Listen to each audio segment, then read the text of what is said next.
আমির খানকে চিন্তা করেন, রজনীকান্তকে চিন্তা করেন, আপনি দেখবেন যখনই ওরা অনেক বেশি মানবিক এবং ওরা অনেক বেশি হাম্বল। ওরা যত বড় হয়েছে তত ওরা মানে গ্রাউন্ডের কাছে এসেছে।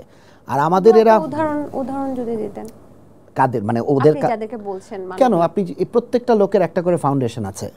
সালমান খানের বিং হিউম্যান আছে, আমির খানের পানি ফাউন্ডেশন আছে, শাহরুখ খানও প্রচুর মানুষের জন্য অনেক কাজ করে। আপনি আমাদের মগাস্টার, সরি আপনি আমাদের আপনি আমাদের মগাস্টার, আমি ওদেরকে মেগাস্টার বলতে আমার রুচিতে বাধে। কি করতে দেখেছেন বলেন তো? আমাদের যারা মানে সাকিব আল হাসান আমাদের মেগাস্টার, কি করেছে আমাদের দেশের মানুষের জন্য? না না বলেন আমাকে। সাকিব খানের কথা বলছেন, ওনাকে দেখেছেন? হ্যাঁ, ওনার হয়তো মানে যতটুকুনি করতে পারতেন সেতটুকু কি তিনি করেছেন? একটা স্ট্যাটাস দিয়েছিল যে এক স্ট্যাটাসে কি হয়, এক স্ট্যাটাসে কি হয়? হ্যাঁ, এগুলো তো সবাই আমরা অনেক শিল্পী যারা নিউট্রাল খেলতে গেছে তারা কি দিয়েছে যে এই মুহূর্তে আমি আমার দেশটা যাতে ঠিক হয়ে যায়, আমি আর রক্তপাত দেখতে চাই না। এসব ভোগীযোগী তো বাংলাদেশ 54 বছরে অনেক দেখেছে। আসলে আমরা একটা বেহায়া জাতি, তো আমাদের আসলে মানে আমাদেরকে যারা মারে তাদেরকেই আমরা ভালোবাসি। যে গ্রুপের চ্যাটটা ফাঁস হয়েছে, এই কারণে অনেকে বলছে যে শিল্পী সমাজ নাকি দুই ভাগে বিভক্ত হয়ে গেছে। দেখেন, আমরা শিল্পীরা যারা আছে আর কি মিডিয়াতে, তারা কিন্তু খুব অল্প সংখ্যক মানুষ, তাই না? এই অল্প সংখ্যক মানুষের উপরে আবার দুই ভাগে বিভক্ত হওয়াটা, এটা কি আসলে মিডিয়া ইন্ডাস্ট্রিতে কোনো প্রভাব ফেলবে বলে আপনার মনে হচ্ছে? না না, এটা তো ফেলবে। আর যারা দুই ভাগে যে ভাগ হয়েছে বলছেন, ওদের সংখ্যা কয়জন? ওই গ্রুপে সর্বসাকল্যে 160 জন বা 200 জন ছিল। 200 জন ওই গ্রুপটার মধ্যে ছিল। বাংলাদেশের শিল্পী সমাজ বলতে তো আমি একজন ধরেন পঞ্চগড়ে যেই মানুষটা ছবি আঁকে তাকেও আমি শিল্পী মনে করি, চুয়াডাঙ্গায় যেই মানুষটা থিয়েটার করে তাকেও আমি শিল্পী মনে করি। আমাদের শিল্পী সমাজটা অনেক বড়। আর এই 200 মানুষ আসলে এরা যদি চলেও যায়, আমার মনে হয় না বাংলাদেশের শিল্পী সমাজে এমন কোনো ক্ষতি হবে। আমি কোনো ক্ষতি দেখিনি। না না, গুণী শিল্পী ছিল, এখন অবশ্যই গুণী শিল্পী ছিল, বাট আপনার হৃদয় যদি কলুষিত হয়ে যায়, আপনি যদি একটা খুনি সরকারকে খুন করতে সাহায্য করেন, আপনার হাতেও কিন্তু রক্তের দাগ আছে। সো তখন কিন্তু আপনার শিল্পী সত্তা কাজ করবে না, কারণ আপনার ভিতরটা কলুষিত হয়ে গেছে। এই গ্রুপটাকেই এখন আপনি ডক্টর মোহাম্মদ ইউনূসের সাথে দেখা করতে দেন, দেখবেন যে ওরা ডক্টর মোহাম্মদ ইউনূসকে নিয়ে একদম দল পাল্টে মত পাল্টে। দালালরা কি করে? আজকে সাদা ঘোড়া, কালকে কালো ঘোড়া, পরশুদিন বেগুনি ঘোড়ায় উঠে যায়। তো আমার মনে হয় না ওরা আমাদের কোনো বিভক্তি করেছে। খিজির হায়াত খান যেহেতু একজন পটেনশিয়াল আমাদের ফিল্ম ইন্ডাস্ট্রির জন্য, তিনি কি আর কখনো ওই মানুষগুলোকে নিয়ে যাদেরকে বলা হচ্ছে যে গণহত্যায় উস্কানি দিয়ে তাদেরকে নিয়ে জীবনও কাজ করবেন না? না, মানে আমি কাজ করলে না করাতে ওদের কি আসে যাবে তার, বাট না, আমার সেটা আমার নীতিতে বাঁধবে, সেটা আমার রুচিতে বাঁধবে, সেটা আমি পারবো না। সাইমন সাদিকের স্ট্যাটাস আপনি দেখেছেন কিনা? তিনি কিন্তু বলেছে আমি গ্রুপে ছিলাম, কিন্তু ওখানে আমি যেহেতু যেতে পারবো না বিটিভিতে, আমি বলে দিয়েছি আমি ঢাকার বাইরে আছি, আমি যাব না। আসনা হবে ভাবনাও কিন্তু তিনিও কিন্তু বলেছেন যে আমি তো ছাত্রদের পক্ষেই ছিলাম, আমি তো আবু সাইদের ছবি এঁকেছি। তাহলে তাদেরকে কি আসলে ওই মানে দোষর হিসেবে আমরা ট্রিট করব? মানে এটা কি আসলে? দেখেন, আমি একটা কথা বলি, আমাদের দেশের মানুষ স্পেশালি এই জেনজি, ওরা অনেক স্মার্ট। আর আমাদের আমলনামা এত ক্লিয়ার, সবার সোশ্যাল মিডিয়া হ্যান্ডেল, সবার অ্যাক্টিভিটিস এত সবার সামনে এত ভিজিবল, যে কে আসলে দোষর ছিল আর কে ছিল না, এটা আপনার আমার এখানে বসে ডিসাইড করার কিছু নেই, দেশের মানুষ জানে। সো কেউ যদি হৃদয়ে ক্লিয়ার থাকে, নীতিতে ক্লিয়ার থাকে, সে বলতেই পারে, সে দাঁড়িয়ে বলুক যে না, আমি এখানে ছিলাম, আমি এই কারণে লিভ করতে পারি নাই, বাট আমি ছাত্রদের পক্ষে ছিলাম।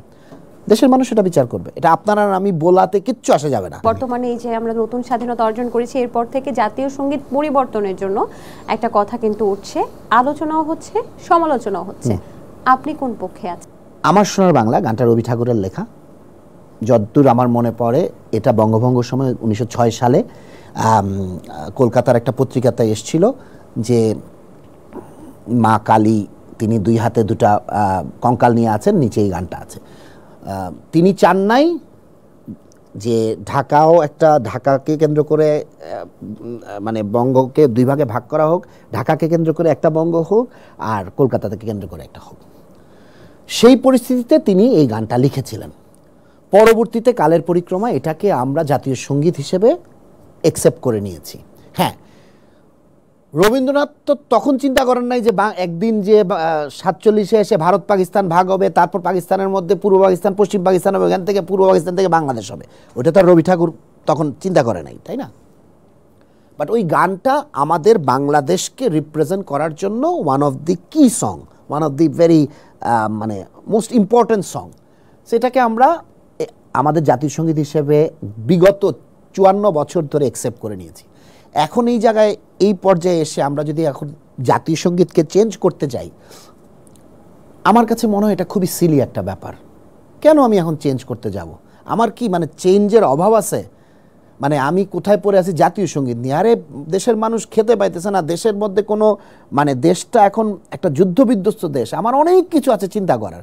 জাতীয় সঙ্গীত কি হবে না হবে, যেটা আছে সেটা আছে, তো এটা নিয়ে এটা চেঞ্জ করার তো আমি কোনো কারণ দেখি না, এবং এটা আমার মনে হয় চেঞ্জ করাটা এটা একটা খুবই ভুল স্টেপ হবে। আচ্ছা, আপনি তো সবসময় দেশ নিয়ে সিনেমা বানান দেখা যায়।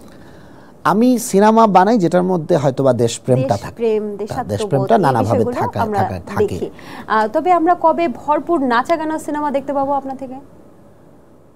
দেখেন, নাচা গানা তো জাগতেও ছিল, ঝুমঝুম ঝুম বৃষ্টি ছিল, পথে চলতে চলতে ছিল, ওরা 7 জন মুক্তিযুদ্ধের ছবি ছিল, তারপরে ওখানে একটা গান ছিল যে মন নৌকাতে, ওটার মধ্যেও নাচা গানা ছিল। আমি মানে নাচা গানাটা তো আসলে একটা গল্পের প্রয়োজনে আসবে, বাট নাচা গান শুধু প্রেম কেন্দ্রিক, রোমান্স কেন্দ্রিক। আমি জীবনে একটা আমার মেগাস্টার কেন্দ্রিক। আচ্ছা, ওয়েল আমার কাছে মেগাস্টারের থেকে অভিনয় শিল্পীটা অনেক বেশি ইম্পর্টেন্ট। আমার কাছে মনে হয় যে আমার ক্যারেক্টার, মেগাস্টারের প্রতি মানুষ যদি ইনভেস্ট করে তাহলে নাকি বেনিফিটটা পাওয়া যায়। না, অবশ্যই পাওয়া যায়। এই কারণেই তারা, আমি এগেন বাংলাদেশের কাউকে আমি মেগাস্টার বলতে চাই না, বাংলাদেশের স্টারদের উপরে ইনভেস্ট করলে অবশ্যই আপনি এটা রিটার্ন পাবেন। আর হ্যাঁ, কোনো রোমান্টিক ছবি আমার মনে হয় আমি এখনও প্রেমটাকে ঠিকমতো বুঝে উঠতে পারি নাই। আরেকটু প্রেমটার সম্পর্কে বুঝে নিই। জীবনে একটা প্রেমের ছবি, যে একদম পুরো প্রেম নির্ভর ছবি, রোমান্টিক ছবি বানানোর ইচ্ছা আছে, বাট আমি আজই বলছি এখনও আমি প্রেমটাকে বুঝে উঠতে পারিনি। তাহলে কি খিজির হায়াত খান নতুনভাবে প্রেমে পড়লে তারপরে প্রেমের ছবি করবে? না, আমার মনে হয় প্রেমে পড়ার বয়সটা এখন শেষ। আরও কিছু প্রেম, কোনো বয়স আছে কি? না, নেই, বাট আপনি চাইলে একটা কশাস ডিসিশন নিতে পারেন যে আমি আর প্রেমে পড়তে চাই না, বা আমি প্রেমে পড়লেও সেটাকে আমি সংযত করে রাখতে চাই না, রিয়ালিটি এবং পারিপার্শ্বিকতা চিন্তা করে। তো আমার মনে হয় আমার আরো একটু প্রেম দেখার বাকি আছে, আরো কিছু প্রেম দেখার বাকি আছে। স্পেশালি জেনজিদের প্রেমগুলো দেখার তো অবশ্যই বাকি আছে। চমৎকার। তবে জেনজির প্রেমে কিন্তু এখন রাজনৈতিক আলাপ বেশি হয়। হ্যাঁ, এটা